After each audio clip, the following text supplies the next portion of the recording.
Okay, so everyone, good morning, Boker Tov. We will continue from last time.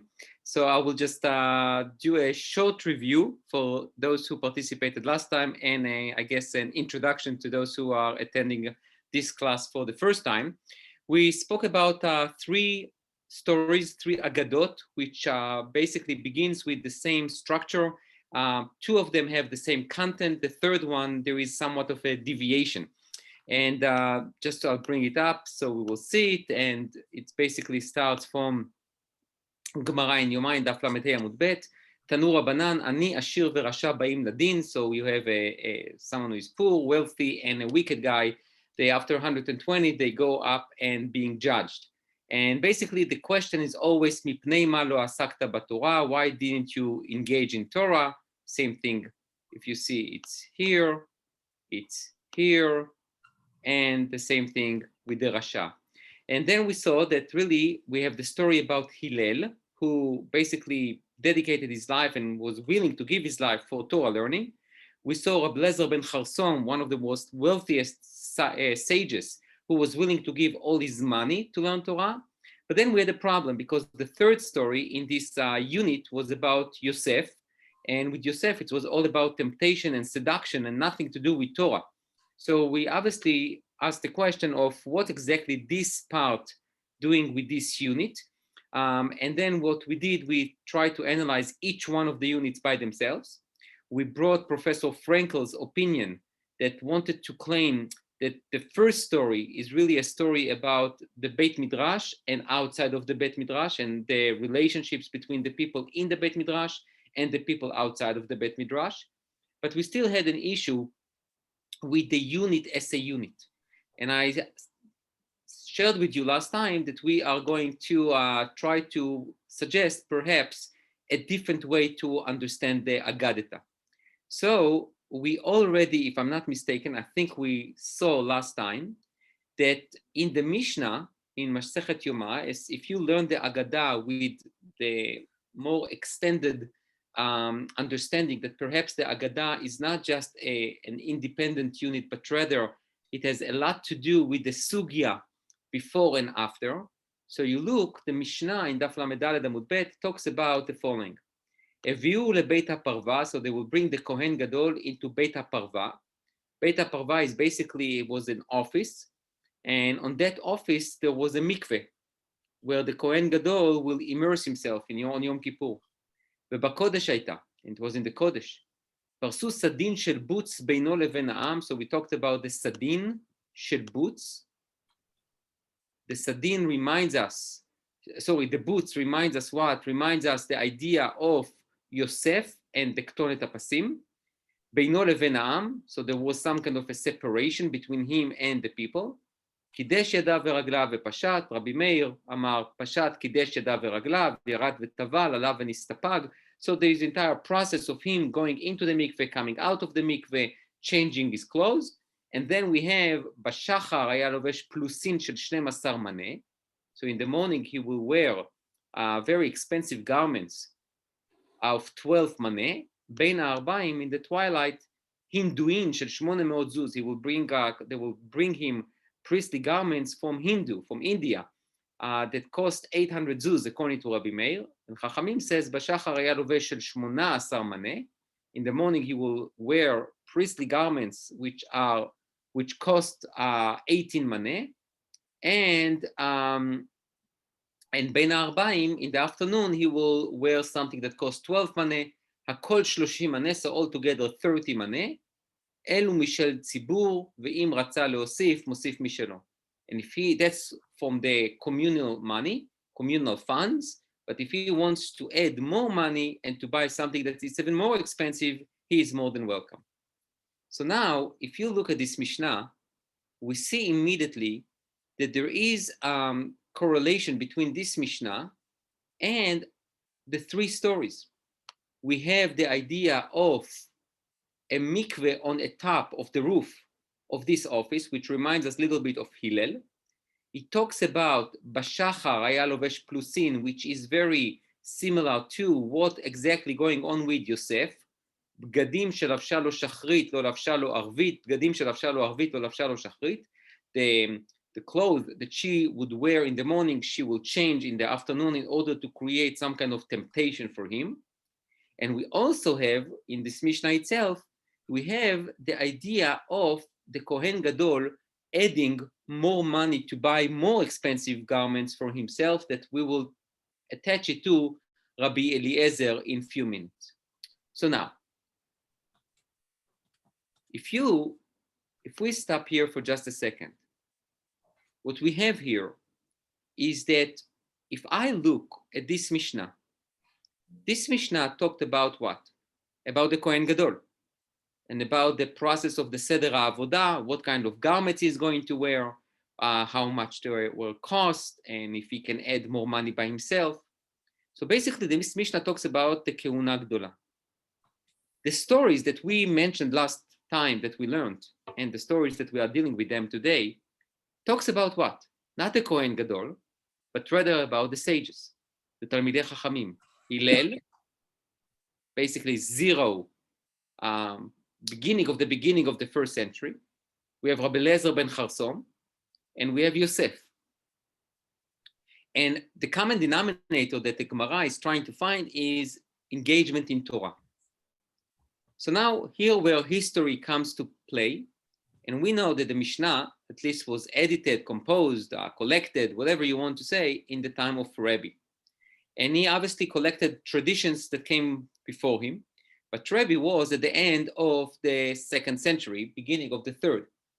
Basically, he died in 200.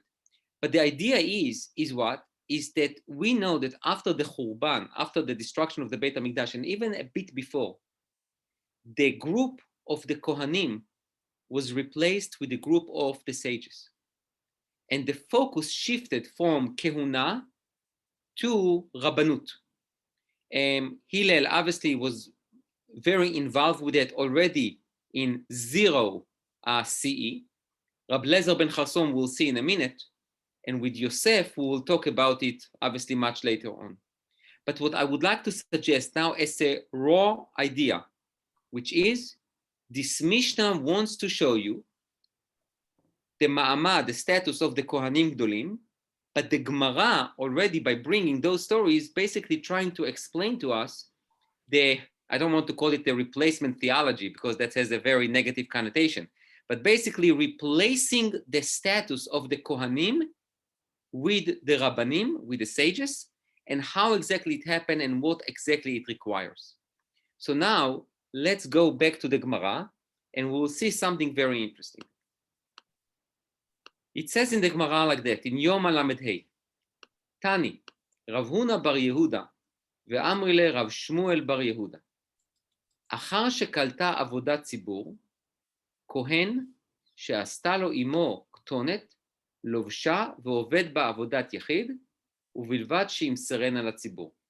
So Rav Huna, in the name of Rav Yehuda, son of Rav Yehuda, or Rav Shmuel bar Yehuda, says that after the Kohen finishes his communal service, he can wear the garment that his mother bought for him, which is obviously more expensive than the communal funds will afford, and he can do his individual service in the Beit HaMikdash. But then he needs to do what? He needs to give this garment that his mommy bought it for him and give it back to the community. Give it back to what we call Bedek Habayit. So the Gemara says, Pshita. Well, obviously, what's the problem? The Kohen will donate the garment. Ma'u de teima, you would have think, ni choshema lo imserena yafe yafe kamash manan. So you would think that what? That maybe he will not give it with full heart. So kamash malan, that the Kohen will give it with full heart. He will give it back to the community. Amru alav al Rabbi Ishmael ben Pabi, שעשתה לו עמו כתונת של 100 מנה ולובשה, ועובד בעבודת יחיד, ומסרה לציבור. What do we have here? We have here something very interesting. Ishmael ben Pabi was one of the Kohanim, and he was, he was appointed by Tiberius, which basically the Roman Caesar will be the one to appoint to appoint Kohanim Gdolim. So you understand that this is not exactly the most glorious time for Kohanim. And the idea was that his mother did for him a garment that cost 100 maneh. That's 3 times more than what Chachamim said, 30 maneh. Right? And according to Rabbi Meir, it was 12 maneh in the morning. Hello. Hi. So did you get it? Yeah. And,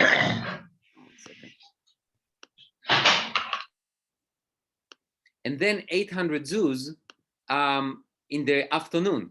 So none of it's 100 maneh. So you're talking about tremendous amount of money, and you understand that if she did it, it's in order to show how priestly he is, which means everyone understood he was what? He was appointed because of bribe.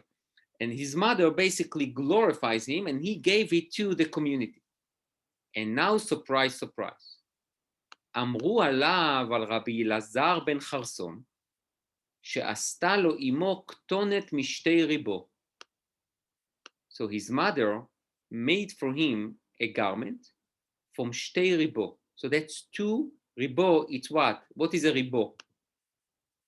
What's the number for ריבו?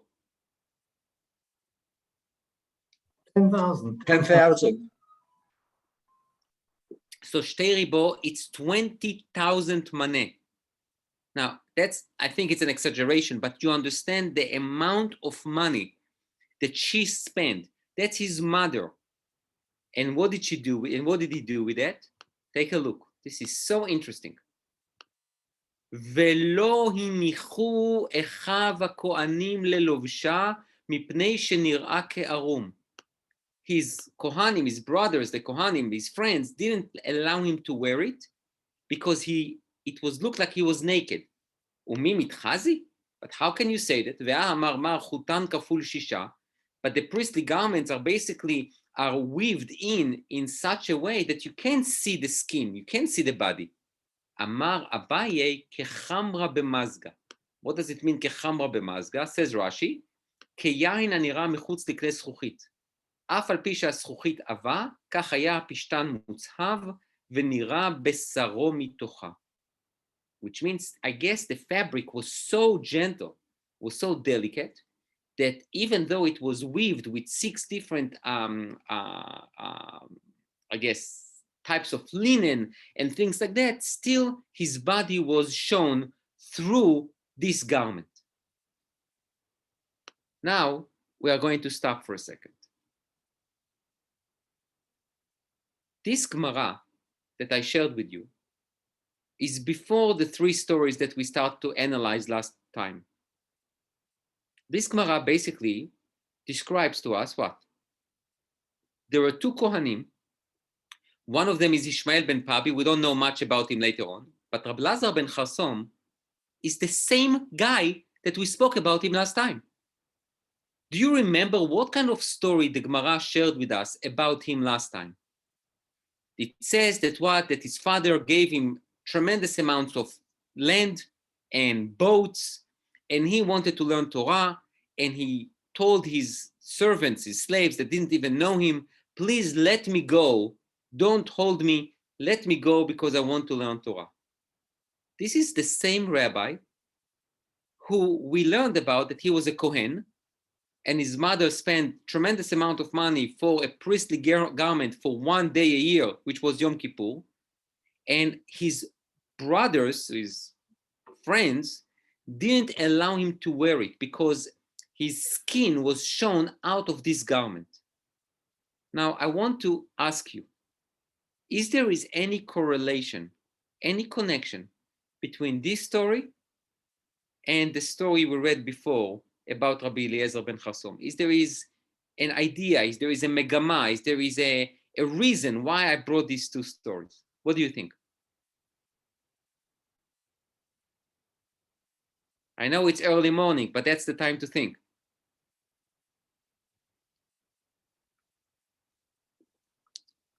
I'll give you a hint. I told you that the Mishnah spoke about the Kohanim, the priestly status, the Kohanim status. And now the Gemara is starting to shift away and to try to focus on the rabbis and the sages. So that's a big enough of a hint. Okay, I'll help you out. Take a look. I get the sense of the emperor's new clothes here and showing.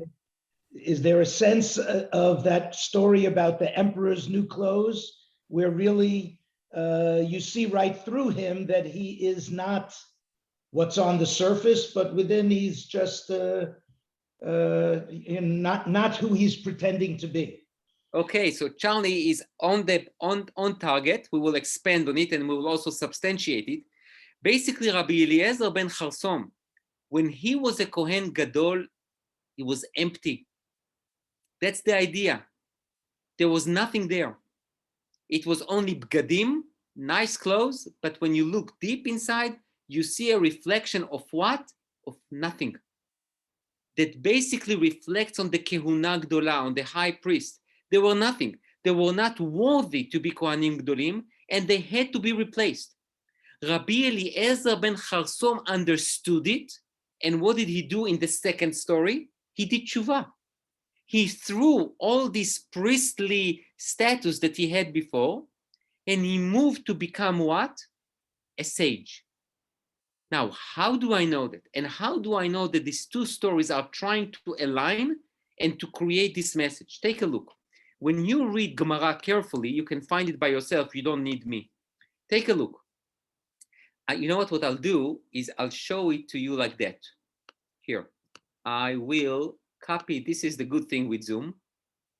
Okay. Here we go. I'll take this one and I will put it next to here. Take a look.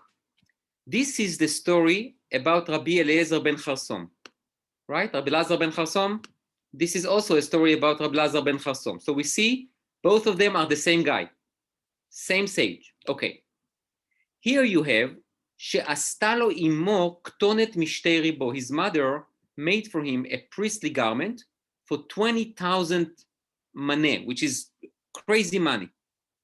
In our story, שהניח לו אביו 1,000 עיירות ביבשה כנגדן 1,000 ספינות בים. So his father gave him as an inheritance tremendous amount of money. A lot of money, a lot of money. And then, ולא הניחו אחיו הכהנים ללובשה. His brothers or his friends didn't allow him to wear it.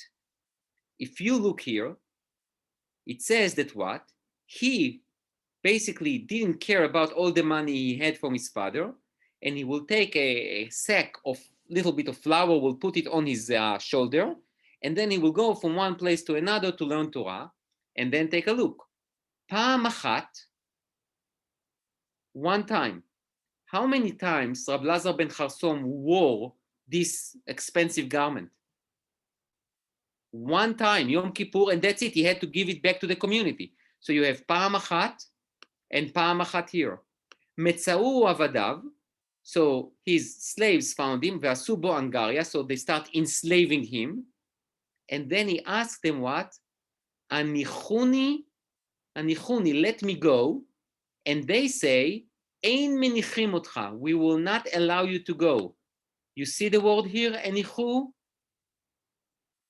What does it mean, להניח? To let him go, to leave him alone. So in both places, when he was a priest, when he was a Kohen, and Kohen Gadol, his friends told him, you can't wear that one. And when he wants to learn Torah, also there is an obstacle. And then, why? Because kechamra b'mazga. Because of what, says Rashi, nir'a besaro mitocha. So now what do we have here?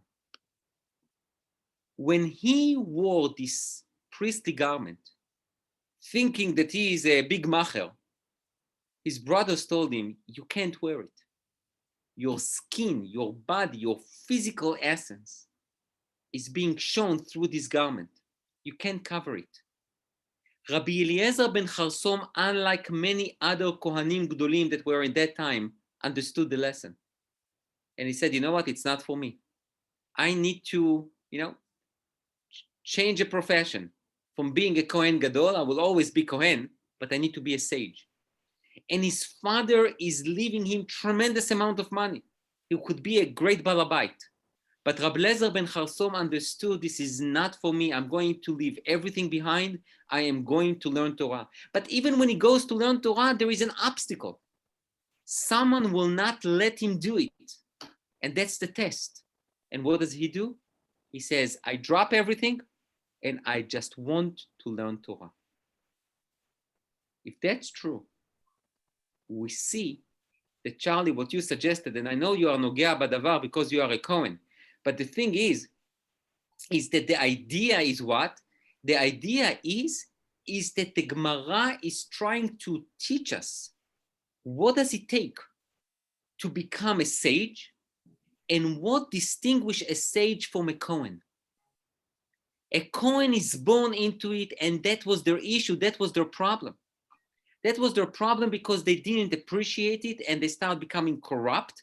They become appointed. They didn't need to work for it. They had too much money, which was also, by the way, an issue because the Kehuna was unbelievable status. I mean, they were the wealthiest people. I mean, the Torah says that they have no inheritance. They should not have land. They shouldn't have anything. So they will be fully dependent on us. In that time, they were the wealthiest people in Israel.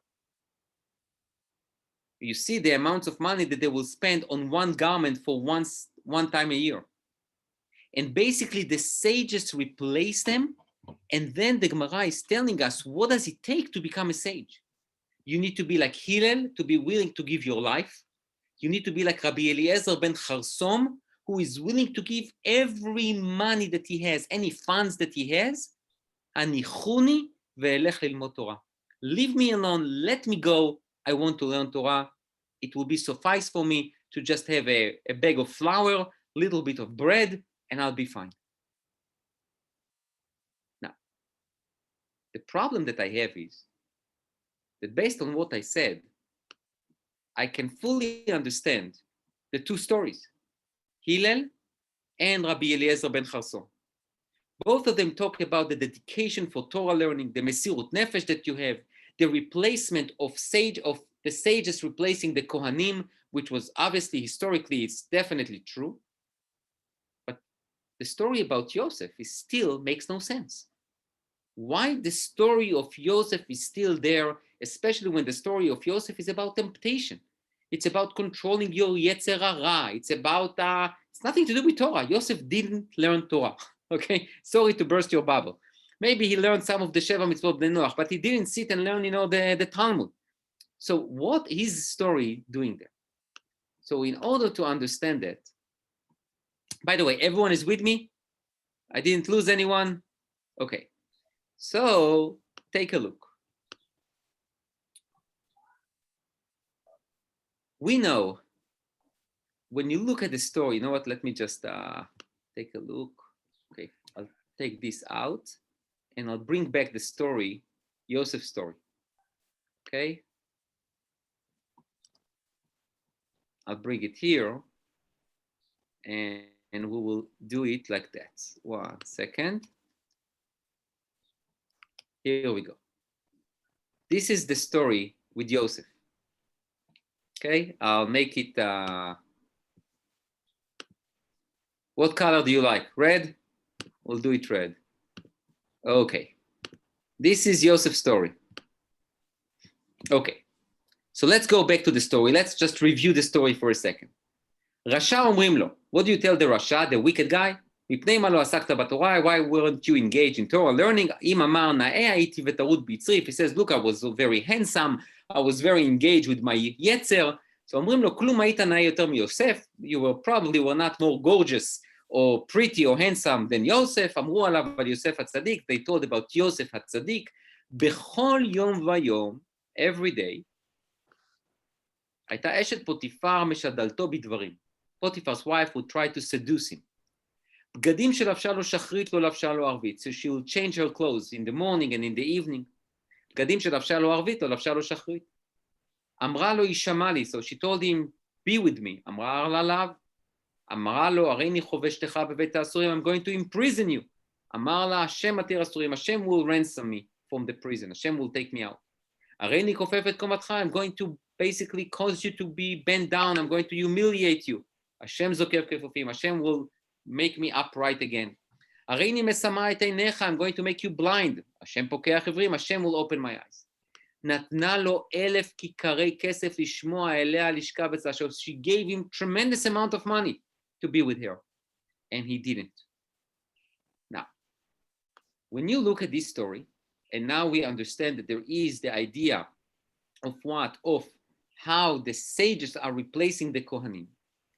So we have something interesting. First and foremost, we have the idea of Bechol Yom Vayom, every day. If you look at the story of Hillel, it says Bechol Yom Vayom, and then Pa'am Achat. You see, every day he went to learn Torah and to pay the guard, and then there was one time when he didn't have money. With Rabbi Eliezer ben Charson, it says Bechol Yom Vayom, every day he would go and learn Torah, and Pa'am Achat he was found by the slaves. And with Yosef, it says Bechol Yom Vayom, his master's wife, his mistress, basically tried to seduce him. And what is missing? Pa'am Achat. Right? The Pa'am Achat is missing, which means it was constant. Every day was the same. It was not like every day and then there was something special one day, but every day will be the same thing. Now, if you go back to the story, so first and foremost, you look here in Masechet Avot. It says what? Amar Rabbi Yehoshua ben Levi, Bechol Yom Vayom, every day, בת קול יוצאת מהר חורב ומכרזת ואומרת אוי להם לבריות מעלבונה של תורה, שכל מי שאינו עוסק בתורה נקרא נזוף. שנאמר, נזם זהב באף חזיר, אישה יפה ושרת טעם. Okay. First and foremost, before we even go to the Mishnah, when we talk about Yosef, obviously the first thing that comes to mind is Ve'asa lo ktonet pasim, right? That Yaakov did for him this beautiful ktonet, which obviously reminds us what? Based on what I shared with you, when I talk about Yosef and ktonet pasim, it reminds us what? What does it remind us?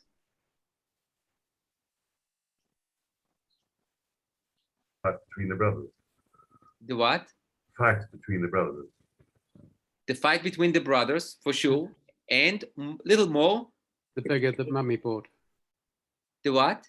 The beged that mummy bought. Oh, the beged that the Ima did for the Kohen Gadol, right? And also, and Jack, that's exactly what you said. If you remember, Rabbi Eliezer ben Charson wanted to wear this very expensive garment and his brothers didn't allow him to do it. When Yosef wore this ktonet pasim, the first thing that the brothers did was to do what? To tear it apart. They couldn't stand it. Which means what? We see with association that this Yosef story also reminds us a bit the story of the Kohen Gadol and the garment. But it's more than that. When you look at the story itself and you take the Mishnah in Avot, you see that Rabbi Yehoshua ben Levi says, Bechol Yom Vayom, there is a heavenly voice that comes from Har Chorev, from Har Sinai, and announce and proclaim, Oy lahem labriot me'elbona shel Torah, that oy to the people from the disgrace or the sadness that the Torah in a way experience, because if you don't engage in Torah every day, you nikra nazuf. You basically, you are being called someone who is Hashem is angry with. שנאמר, and we'll talk about it in a minute, נזם זהב באף חזיר. אישה יפה ושרת טעם. If you put a beautiful diamond earring in a pig's nose, obviously it's a waste, okay? It's a waste. ואומר, הלוחות מעשה אלוקים המה, והמכתב, מכתב אלוקים הוא חרוט על הלוחות, אל תקרי חרוט אלא חירות, שאין לך בן חורין, אלא מי שעוסק בתלמוד תורה. וכל מי שעוסק בתלמוד תורה, תדיר, הרי זה מתעלה שנאמר, וממתנה נחליאל ומנחליאל במות. So what do we have here? We basically have that every day, Hashem, there is a heavenly voice, בכל יום ויום. There is this heavenly voice that you need to hear, that says to you, that encourages you to learn Torah. Now, as I told you, all the three stories begins with the same thing. Bechol yom vayom, which means every day.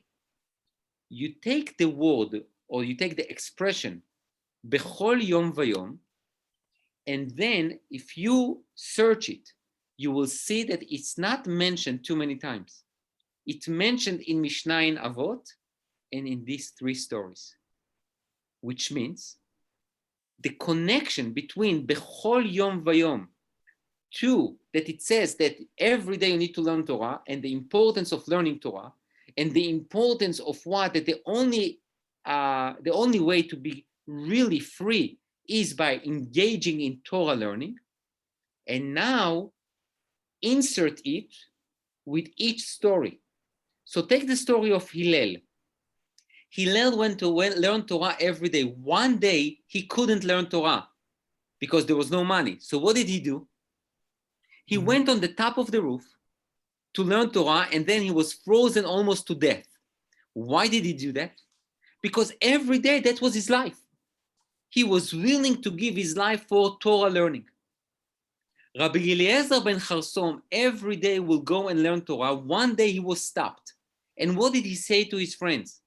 To the slaves that didn't recognize him. Hanichuni ve'elech lilmod Torah. I need to learn Torah. Because of what? Because if I'm not, I will die. Even pa'am achat I can't. What is the story of Yosef telling us? Where is the story of Yosef getting into it?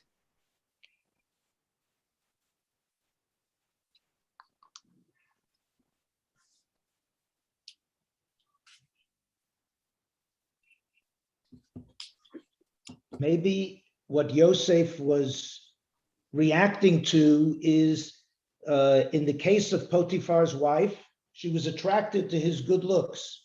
He was born into those good looks. It's like a Yerusha.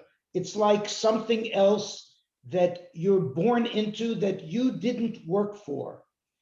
But he was trying to work his way up now from the depths of where his life took him, from the bore into the Beit HaSohar and so on. And he was every day trying to resist that temptation.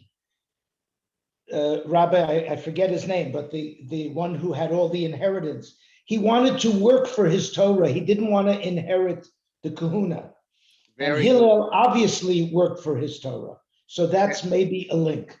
Very good. So one association, as Charlie suggested, is basically Yosef looked himself as born into kehuna. He had this Ktonet Pasim given to him by his father. He got these great looks from his mother, probably not from his father. And then what? And then she is attracted to everything that he realized he just received. That's exactly what the Kohanim felt. They didn't do a thing to accomplish something on their own. And this is the association between that and Yosef. And what the Torah is basically telling us is that every day there's this heavenly voice that says, Oy lהם לבריות מעלבונה של תורה, שכל מי שאינו עוסק בתורה. What is עוסק בתורה? Being engaged, learn, put efforts. It's not something that you are born into it. By the way, I will just tell you as a side note, later on, when the sages established their own group, there was also an issue. because some of their children thought that they deserved to be, next in line, even though they didn't do much to be worthy of being second in line. So that was another issue. It always happens in every group.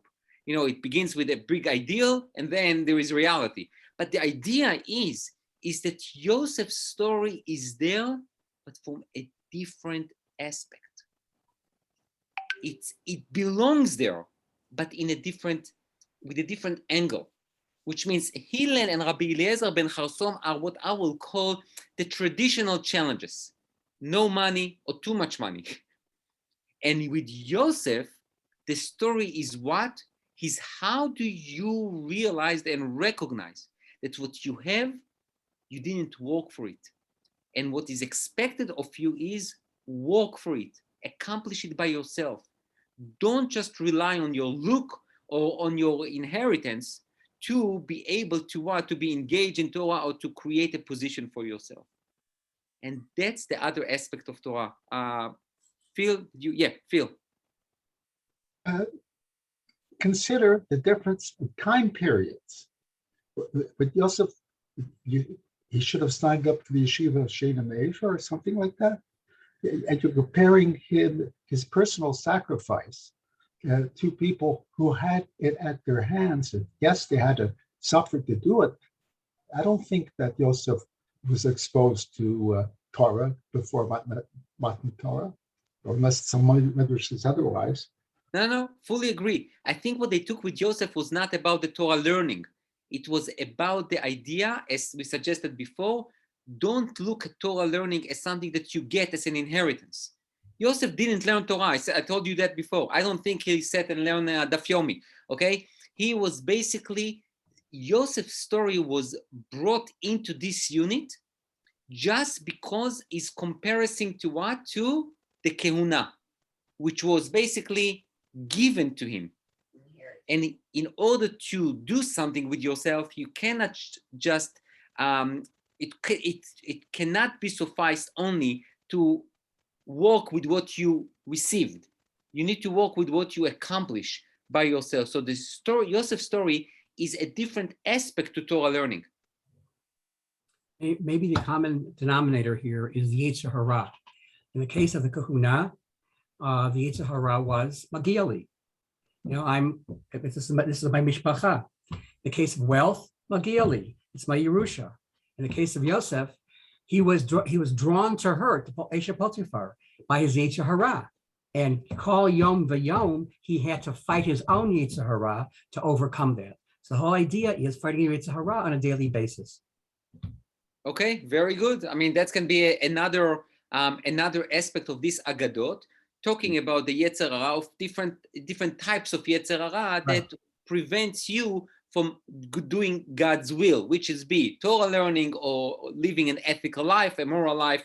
That also can be. The only thing with that field is that you created a common denominator between the three stories in the unit, but the connection to the Mishnah is a bit weak, because the Mishnah, talked about the priestly garments and all that, even though you can still say that there was also a Yetzer Hara of wealth, but it's a little less, I think it's a little less strong, but there's definitely another option to understand the link between the three units, the three stories in the unit. Very good.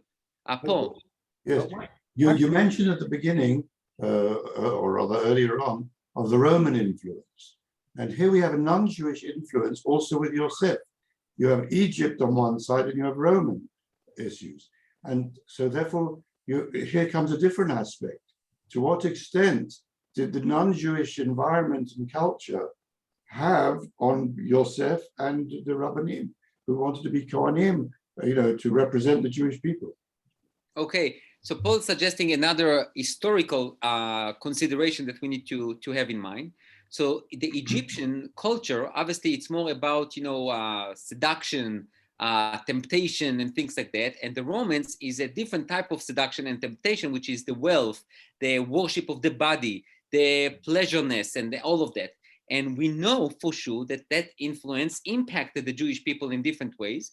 But I think the three stories are basically telling us that the strong Jews, were not, didn't fall into this trap of seduction, temptation, wealth, or all kind of things that try to push us away from worshiping Hashem.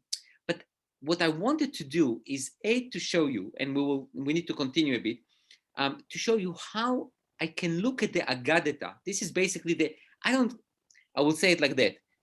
I will be less concerned about what is the message. Everyone can come up with a different message. What I wanted to show is that how to learn Agadah, how you will learn Agadah analyzing each story, trying to understand it, then looking at the unit itself and asking ourselves, okay, what is the correlation? What's the connection between each part of the unit? And then to try to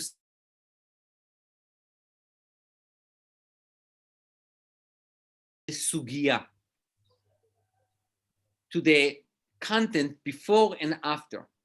This is very important because if we will get used to understand the Agadot like that, it will, in my opinion, it will enrich our understanding of the Agadah itself, but also we will see the brilliancy of the author of the Gemara, the editor of the Gemara, that how he built it in order to basically complete the discussion in the sugya. And you can see it in many, many other places as well. So if I say that the story in the Mishnah about the Kohen and about this expensive clothes, and by the way, even in the Mishnah itself, you see that already Chachamim, in a way, created some kind of financial limits. They said only 30 maneh you can spend on it. That's it, Gamanu. We're not going to spend more than that. But the Kohanim spent more, and the Chachamim couldn't stop them. And they said, okay, but you need to give it back to the community. And the concern was that he will not give it back to the community so well. So you see already in the time of the Mishnah, you see this tension between Chachamim and Kohanim. On one hand, Chachamim wanted to put some limits, and the Kohanim says to them, we don't really care about what you are telling me. I want to come with a wonderful, expensive clothes out there because I'm the Kohen Gadol, okay? And the idea that there was this tension, and later on, after the Churban, when the sages are taking over, they are basically saying that for Torah learning, we don't care about what you wear. If besarcha nir'a mitocha, if I can see the skin reflected from your clothes, something is wrong. Something is not good with you. You are basically covering yourself with things that we are not interested in. So now, let's go back to the source sheet.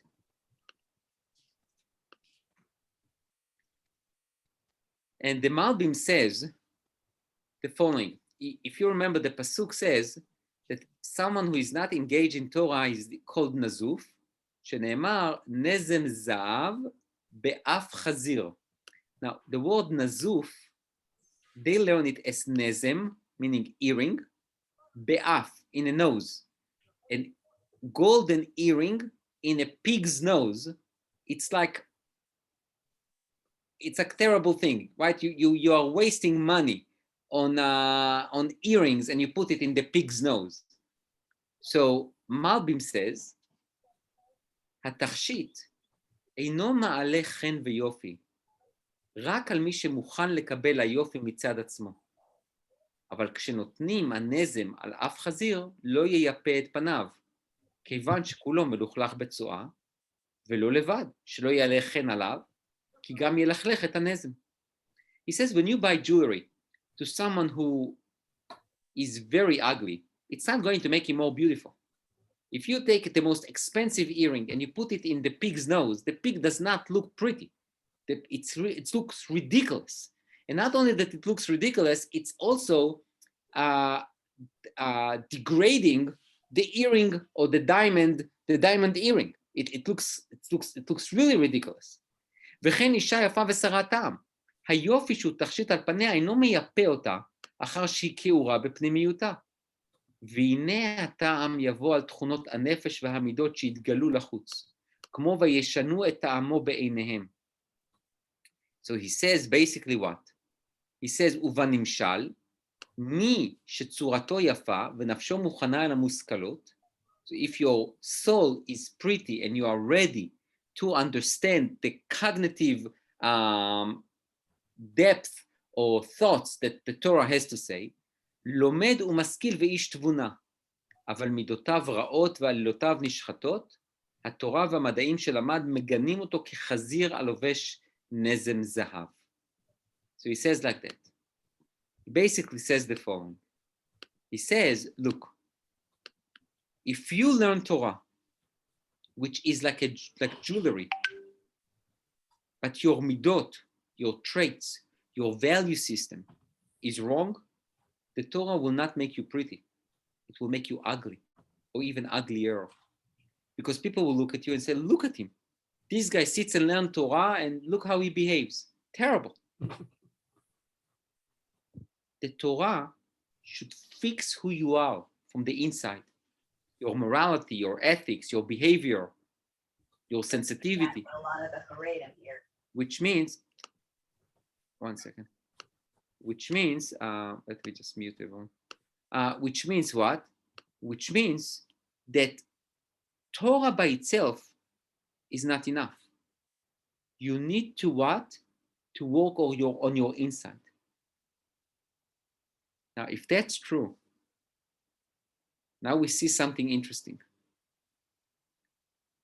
Rabbi Eliezer ben Charsom, when he was a Kohen Gadol, he put this beautiful garment. And this beautiful garment showed his body.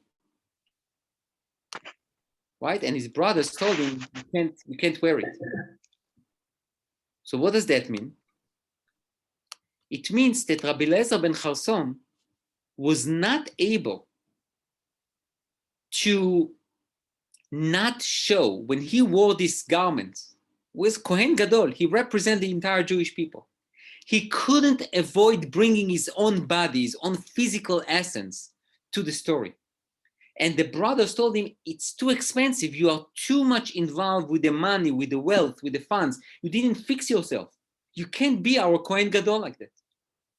When Rabbi Eliezer ben Charsom realized it, he threw everything away. But that brings the question. So just one second.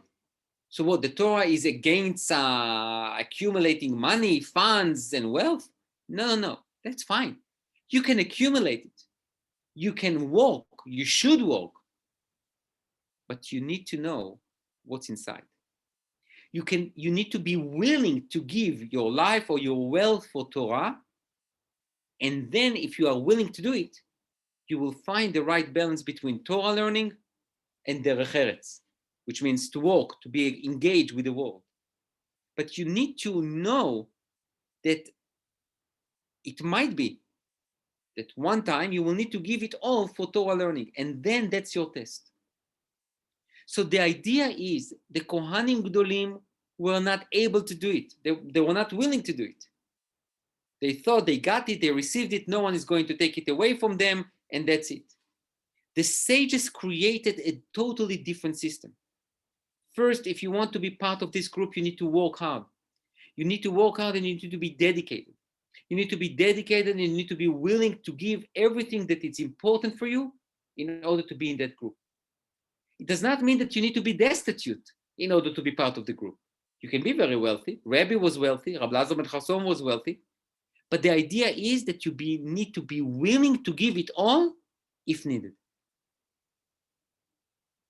A. B, you need to understand that Torah learning is not just for the name, for the reputation. It needs to influence who you are. Because if we're creating a group that it's exactly the same like the Kohanim Gdolim, we didn't do anything. That was the challenge of the rabbis, of how you create a group that it's also unique, but at the same time special people, that you inspire the people instead of creating this chatzitza, this separation between you and the masses. So if we go back to the source sheet, one more thing that I want to show you. In Avot, shanu chachamim b'lshon המשנה, ברוך שבחר בהם ובמשנתם. רבי מאיר אומר, כל העוסק בתורה לשמה, everyone who is engaged in Torah for the sake of Torah learning, זוכה לדברים הרבה. So he merits many things. ולא עוד אלא שכל העולם כולו כדאי הוא לו. The entire world that was created for him, it's for him. נקרא רע, אהוב, he's called beloved, friend, אוהב את המקום, love God, אוהב את הבריות, he loves people. משמח את המקום, he makes God happy. משמח את הבריות, he makes people happy. ומלבשתו ענווה ויראה. What is מלבשתו? What does that mean?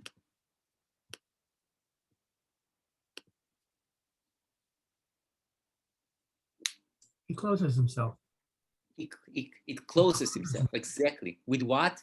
With Anava, with anava, with humility, with יראה, with fear of God. ומחשרתו להיות צדיק וחסיד וישר ונאמן, and it prepares him to be tzaddik, righteous, and chassid, pious, and upright, and trustworthy.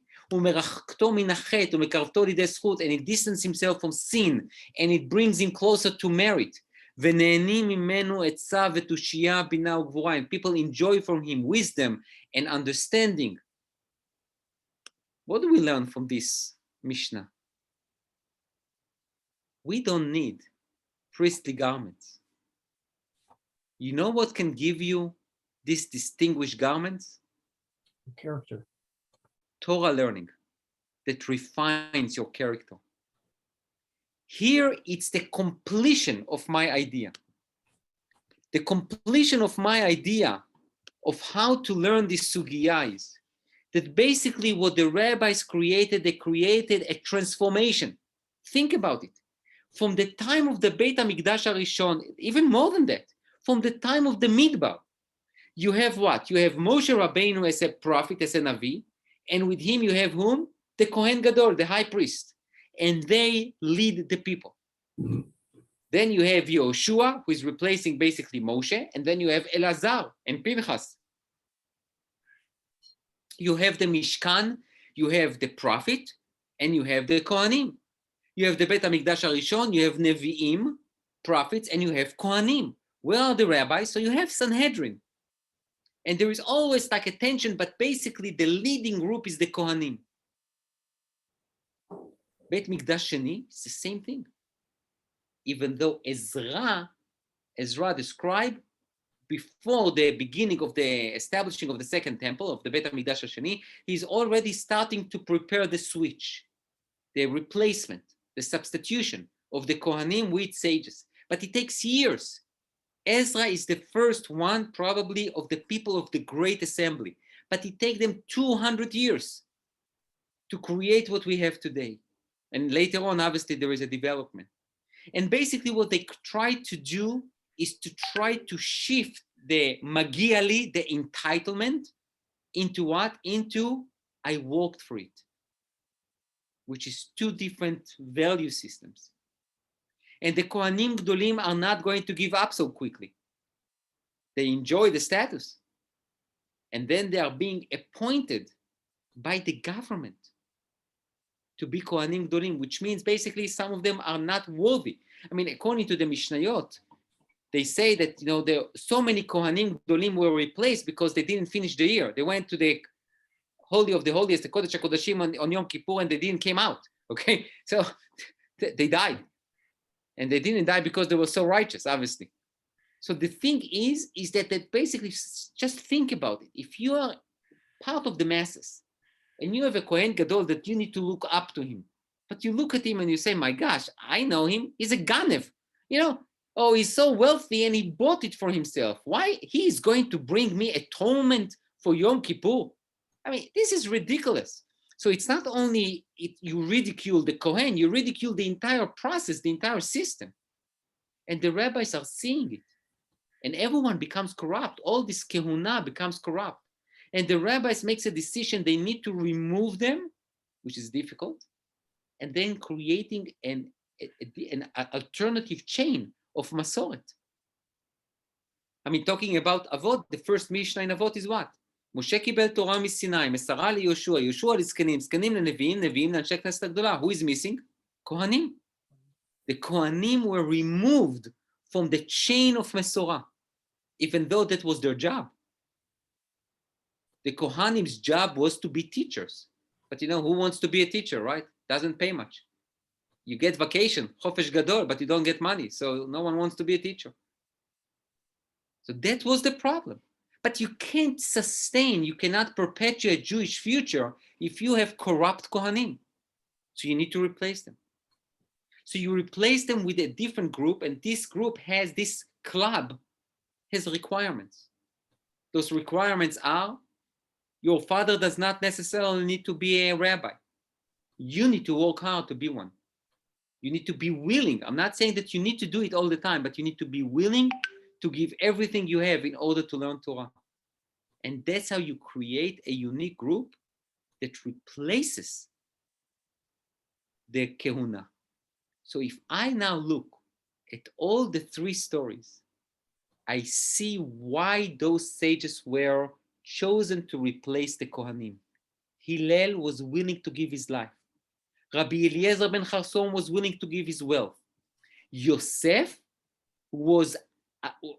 understood that inheritance, lineage, good looks, everything that I didn't work even one day for, will not be the key to perpetuate my legacy. I need to work hard. I need to overcome my yetzer. I need to overcome what I was given and start working for what I want. And if I look at that like that, I also can understand, in my opinion, Masechet Yoma. I know we're not before Yom Kippur, but I will give you this idea. Most of the prakim of Masechet Yoma talks about whom? The Kohen Gadol, the Avodah service, Yom Kippur in the time of the Mikdash. Only in Daf Pei and others, we are talking about the idea or the motive of atonement, of tshuva, that you need to do. And I think that's exactly the idea of Masechet Yoma. There is the ideal where the Kohanim should have been. Then later on in the time of the Gemara, we are trying to explain to you why we don't do that anymore. And then the focus shifts on whom? On you. What you can do in order to bring atonement, to ask for atonement, to ask for forgiveness. The idea of tshuva that is basically, I don't care who was your parents, it's about you.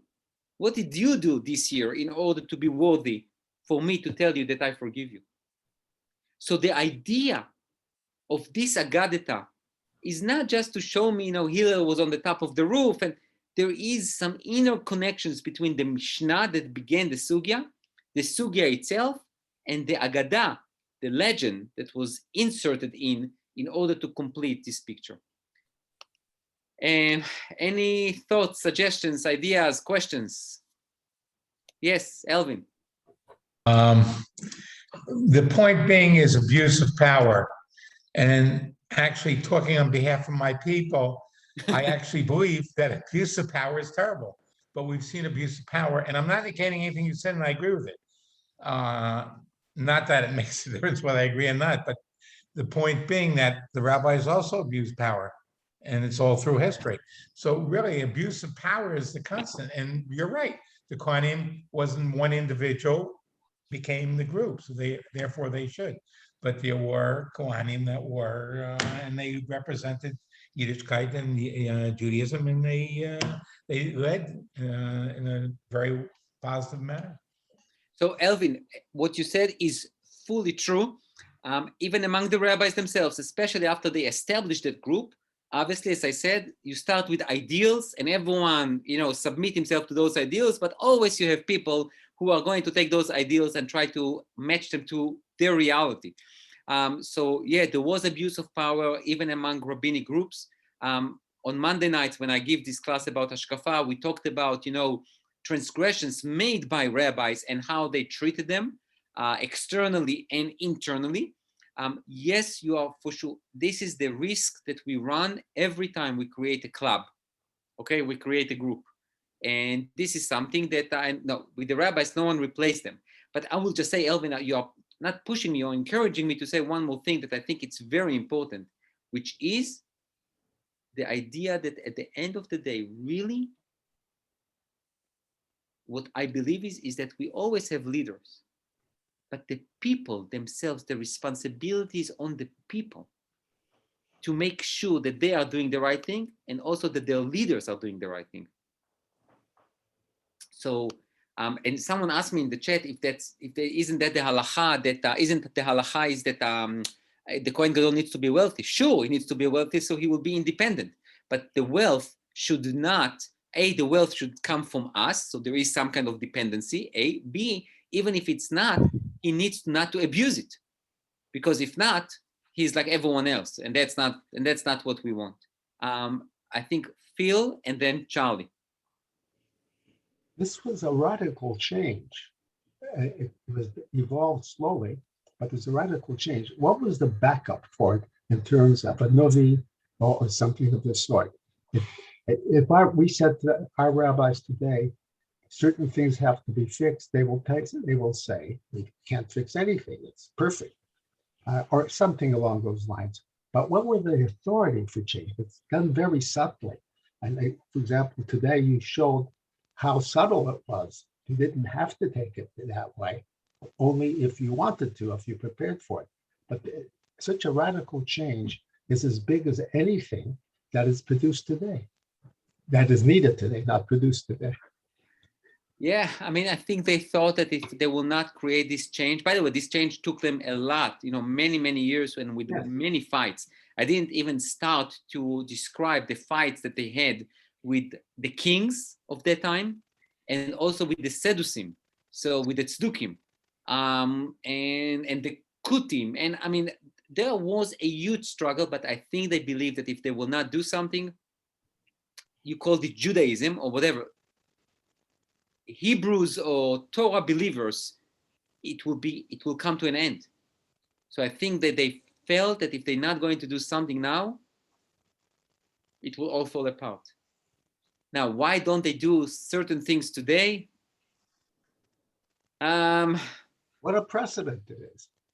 Yeah, that's probably requires a different class, for sure. Yeah. Okay, I'll take one more. I think Charlie, yes. So first of all, it was terrific the way you unified all these things and came up with a central theme and a message, but I know you always like to look at things through the lens of history. So this was the historical period where the Tzdukim and the Perushim were vying for political preeminence, one over the other, and B, Yeshu came on the scene, and Yeshu was very critical. Moneylenders, the rituals of the temple, did the actions of the Tzdukim and the Kohanim actually set the stage for the rise of what became Christianity? Is there another narrative? This is the Perushi story. It's in our Mishnah, it's in our Gemara, so it's the Perushi story. Is there a Tzduki story that tries to balance this out? Or it just kind of interesting to kind of think of it in the tumultuous historical context of those times? So that's a great question. It probably will require me another hour and I will not do it, but I will just say, just tell us when and we'll be there. Just one of the famous speeches of Jesus was the speech on the mountain, when he basically spoke about the idea that if you are wealthy, you cannot serve God. Jesus for sure was very upset with the behavior of the Kohanim, very much like the Perushim. I mean, don't forget, he was a Perush, he was not a Tzeduki. And the only funny part is that, after Christianity and the church start accumulating a lot of wealth, they forgot what Jesus said. Okay, that's, by the way, why through the centuries there were few sdarim, I don't know how they call them, like new churches, whatever, that they basically start rejuvenating what Jesus talked about, about modesty and giving money and helping everyone. But at the beginning of the church, definitely they followed what Jesus said. And yes, I think that, part of what, and by the way, Jesus was not alone. There were many other quote unquote Jesuses that we don't know about because they were not that famous, because Paul didn't, pick on them. But the idea is that there was a tremendous amount of animosity towards the Kohanim. I mean, we know, for example, one of the stories when one of the Kohanim, the Tzduki Kohanim, he didn't do right on Yom Kippur, and he was stoned with etrogim, meaning there was a tremendous tension. So now, was there a Tzduki story? I don't think so, because the Tzdukim really enjoyed this wealth and status. The Prushim, don't forget, they were the outsiders. They were the ones that were casted away. So obviously they criticized the kings and the Tzdukim. So obviously it's very complicated. It's a complex picture that has so many different aspects. So I hope that now you'll have something to think about. Until then, we will talk again, Bezrat Hashem. I think next month we have another shiur, but if you want, tonight at 8 p.m. we have a Midrash shiur. You can find the link on the website. So everyone have a wonderful day. My pleasure. How about- Thank you very much. Thank you.